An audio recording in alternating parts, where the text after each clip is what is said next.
मिक्सरच्या भांड्यामध्ये काकडी टाकून बनवलेला एकदम रिफ्रेशिंग उन्हाळा स्पेशल नाश्त्याचा पदार्थ एकदा बनवाल तर आठवड्यातून 2-3 वेळा तर हाच बनवाल, इतका टेस्टी लागतो। तर चला वेळ न घालवता व्हिडिओला सुरुवात करूया। त्याआधी व्हिडिओ कोणत्याही क्षणी अगदी थोडा जरी आवडला तर व्हिडिओला लाईक करायला विसरू नका, त्याने मला अजून प्रोत्साहन मिळेल तुमच्यासोबत असेच नवनवीन व्हिडिओ शेअर करण्यासाठी। इथं मी एक काकडी घेतली, त्याचे साल काढून अशा प्रकारे गोल गोल स्लाइसमध्ये कापून घेतलेला आहे आणि त्याला आता मिक्सरच्या भांड्यामध्ये टाकायचं आहे। त्यासोबत 4 हिरव्या मिरच्या मी इथं घेतलेल्या आहेत, तुम्ही तुमच्या आवडीनुसार तिखट इथं वापरू शकता। सोबतच आपल्याला यामध्ये 2 लसणाच्या पाकळ्या टाकायच्या आहेत। तर आता या लसणाच्या पाकळ्या जरा जास्तच मोठ्या आहेत त्यामुळे मी 2च घेतल्यात, तुम्ही एक 7-8 लसणाच्या पाकळ्या घेऊ शकता। थोडंसं आलं आणि कोथिंबीर टाकायची, जिरे टाकायचे आहेत आणि त्यानंतर आपल्याला याला मिक्सरला बिना पाणी टाकता असंच वाटून घ्यायचं आहे। तर इथं बिलकुल मी पाण्याचा वापर न करता याची पेस्ट करून घेतली आहे आणि रंग बघा खूपच सुंदर आलेला आहे। त्याला एका मोठ्या भांड्यामध्ये काढून घेऊया। मिक्सरच्या भांड्यामध्ये जिथं थोडीशी पेस्ट लागली होती ती पण काढून घेतली। आता यामध्ये 2 चमचे तीळ, चवीपुरतं मीठ टाकलेलं आहे। त्यानंतर आपल्याला यामध्ये थोडीशी हळद टाकायची, हळदीने रंग खूप छान येतो। नंतर अर्धा चमचा ओवा मी घेतले, त्याला पण हाताने क्रश करून टाकलेला आहे। आता हे सर्व आपण मिक्स करून घेऊया। पाणी मी जास्त वापरले नाही, हार्डली 2 चमचेच पाणी इथं मी वापरले। तर तुम्ही बघू शकताय काकडीचं चांगचं पाणी भरपूर सुटलेलं आहे। आता यामध्ये मावेल तितकं गव्हाचं पीठ टाकायचं आहे। तर इथे एक मोठी वाटी भरून मी गव्हाचं पीठ घेतले आणि लागेल तसं थोडं थोडं पीठ मी यामध्ये टाकणार आहे आणि छान असं पीठ जे आहे ते मऊसर मळून घेणार आहे।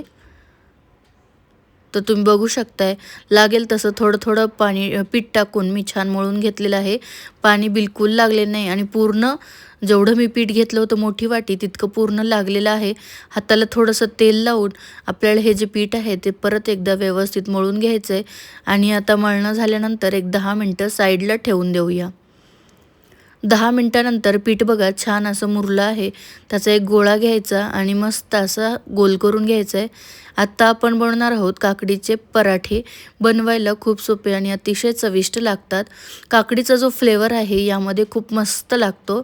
आता एक गोळा जो आपण घेतला होता त्याला छान लाटून घेतले, तेल लावायचं, थोडंसं कोरडं पीठ टाकायचं, परत त्याला फोल्ड करायचं, वरून थोडंसं तेल लावायचं, परत कोरडं पीठ टाकून याची त्रिकोणी घडी करून घ्यायची आहे। कडा व्यवस्थित अशा बंद करून याला मस्त असं पातळसर लाटून घ्यायचं आहे।